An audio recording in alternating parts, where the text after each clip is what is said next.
Hello, business owners. I hope your businesses are getting better as a result of listening to this business owner mindset series.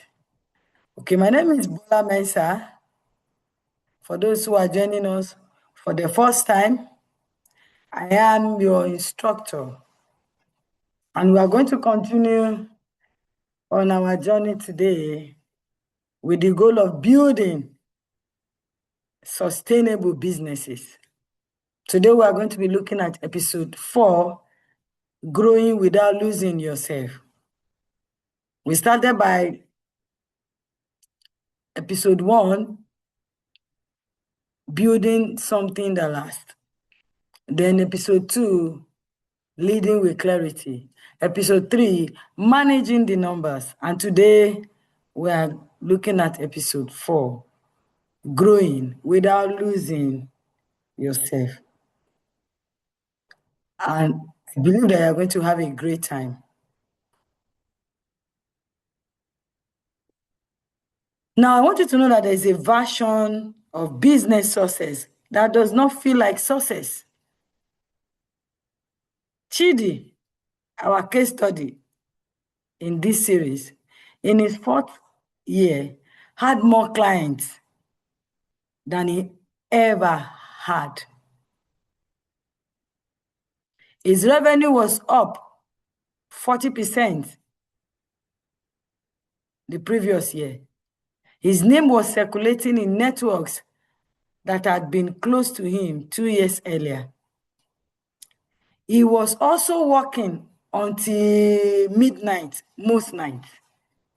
He had canceled 2 family events in a month. He had started dreading his phone because every call was a client with something urgent. He had not exercised in 11 weeks.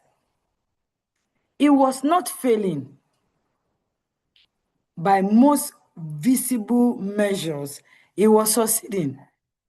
But the way he was operating was not sustainable for another 12 months, let alone 10 years.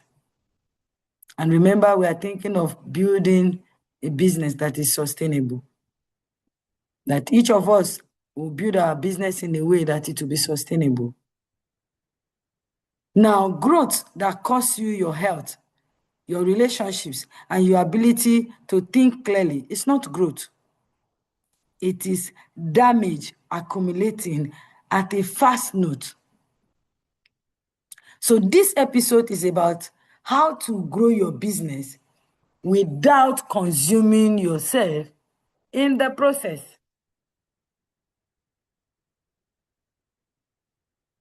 So let's look at why growth becomes a problem. It's supposed to be a good thing. Growth creates problems for small business owners because most businesses are not built to handle more volume. They are built to handle the volume they currently have and no more. So when demand increases faster than your systems and capacity, 3 things definitely will happen.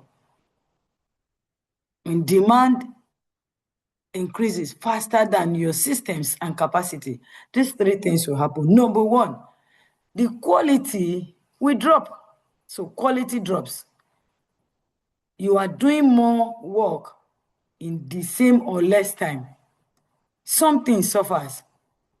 Sometimes it is the depth of your thinking. Sometimes it is the attention you give clients. Sometimes it is the accuracy of your output. Often it is all the 3 of them. Number 2, the second thing that will happen, you become the bottleneck. Every task, decision, and client communication flows through you. The business cannot move faster than you. The business cannot move faster than you can personally respond, which means growth actually creates more pressure rather than more freedom. So you become a bottleneck. Number 3, you stop working on the business and start working entirely in it. You stop working on the business. So the strategic decisions, the relationship building, the product development, the planning, all of that stops because there is no time. You are fully occupied with delivery. This is not a time management problem. It is a structure problem. And the earlier you fix it, the better for you. As a business owner whose goal is to expand and remain competitive over time. So now let's ask the capacity question. Before you pursue more growth, I want you to answer this question honestly. What is your current actual capacity? Not your ambition. Not what you could theoretically do with no sleep. No, that's not what I'm talking about. What is your realistic weekly delivery capacity in hours? And what percentage of that is currently committed? If you are at more than 80% committed capacity, you do not have room for growth. Any new work you take on will either reduce the quality of existing work or reduce you personally. The businesses that scales sustainably almost always invest in capacity before the demands arrives. Not after hiring, not after, rather. The business that scale sustainably almost always invest in capacity before the demands arrives, not after. Hiring one part-time assistant when you are at 60% capacity, for example, is much less painful than trying to do it when you are at 110% and already making mistakes. So build capacity before the demands of growth will start putting pressure on your business. So you say, I don't have money. I cannot hire someone else now. So let's look at 3 ways to create capacity without hiring. You may not be in a position to hire immediately.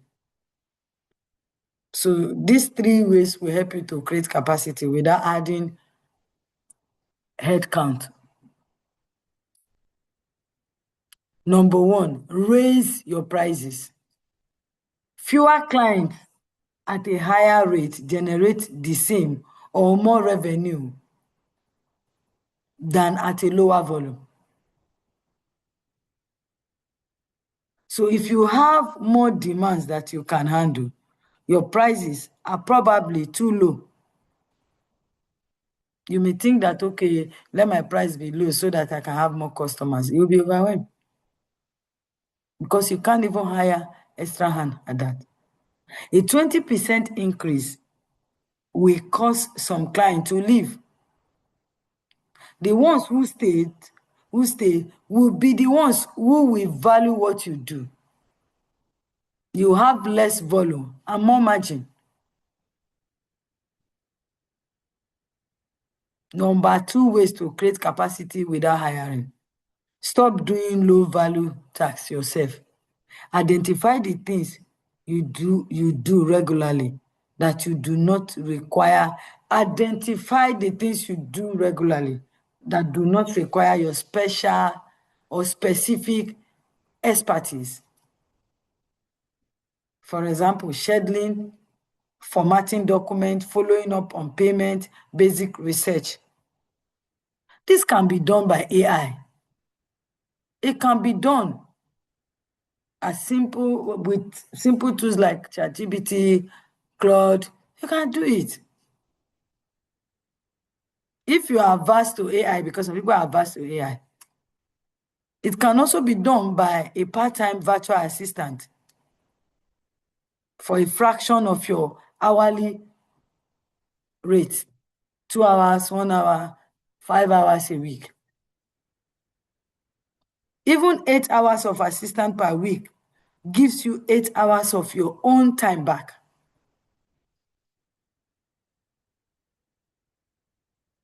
Number 3, drop the bottom 20% of clients. Not all at once, but over time. The clients who are your lowest paying, most demanding, and least referral generating are taking up capacity that better clients will value more. So allowing poor fit relationship to end naturally and not replacing them with similar one will create space for you. Don't be afraid. Don't be afraid. And you can do a lot of things with artificial intelligence to help you with routine tasks. Writing an email, just give a prompt. Now, if you don't know how to use AI, you're afraid of AI, there's also a session that I did on AI. You see it, it's on our channel, the AI session. Just have a basic understanding of prompt to help you. AI does not take away your judgment. It does not take away your ethical principle. No, use AI as a personal assistant or a research assistant. So let's look at another critical factor: protecting yourself as business grows. Your personal capacity is the primary constraint on your business. If you are not functional, neither is the business. So let's look at 4 practices that protect that capacity. Work hours that are real, not aspirational. Decide what time you stop work each day and maintain it. Consistently working past that time is a sign that your pricing, your capacity, or your client management needs attention. Working late is occasionally necessary. It should never be the default setting for you. 1 day per week of no client-facing work. Use it for planning, thinking, writing, and strategic work. Even if that day is only half a day. When you are growing fast, please protect it, because you also need to plan, you also need to do other things. The decisions and thinking you do on that day will shape the quality of your client work during the rest of the week. So you can say on Tuesday from 9 to 1, I'm not having any interaction with the client. This is for thinking time. This is for planning time. Number 3, a financial buffer of 3 months of expenses. When you have this, you can say no to a bad fit engagement without panic. Without it, every decision is made under financial pressure, which consistently produces poor choices.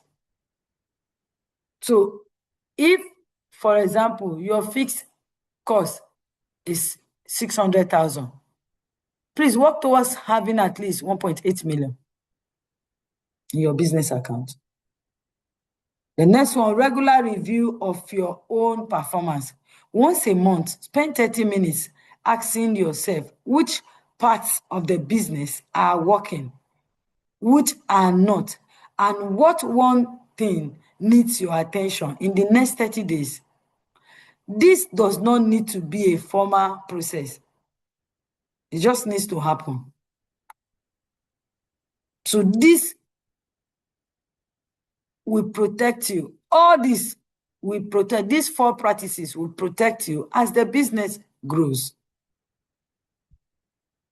So let's look at this research. Chidi's version of growing without losing himself came in stages. First, he raised his rate by 25%. 2 clients left. His revenue stayed roughly the same. His stress reduced notably because he had fewer active engagements. Second, he hired a part-time assistant 10 hours per week to handle scheduling, invoice tracking, and document formatting. The monthly cost was $35,000. The time returned to him was worth significantly more than that $35,000. Thirdly, he introduced a rule. Friday afternoons were for no client work. He used that time to plan the following week, review his financial position, and work on his business rather than in it. Now, none of these changes were dramatic. Together, they changed the quality of his work, his relationships outside the business, and his ability to think clearly about where the business was going. He was doing less frantic work and more of the right work. This is what sustainable growth looks like in practice.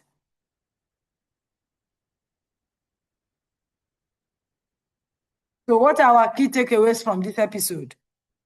Growth that consumes your health and relationships is not success. It is damage accumulating at a higher revenue level. 2, access your actual capacity before pursuing more volume. If you are above 80%, create capacity before you grow. 3 ways to create capacity without hiring: raise prices, delegate low value tasks, and let poor fit clients go. And lastly, protect your own functioning. Work hours that are real, 1 strategic day per week, a financial buffer, and a monthly personal review. And I believe strongly that if you also do this, your business will be better. So, action plan for this week. I want you to calculate your current capacity. How many hours per week can you realistically deliver client work? What percentage of that is currently committed? If you are above 80%, identify one thing from this episode that will give you meaningful capacity back. Please do not wait until you are overwhelmed to make the change. Please do not. Thank you for your time. I hope you learn 1 or 2 things from this episode, and please apply it. When you don't apply it, it's like a book sitting on your bookshelf. It will not do you any good. Whatever is the content will not do you any good. Next Friday, we'll be looking at building systems, not habits. How to make your business less dependent on your personal discipline every day.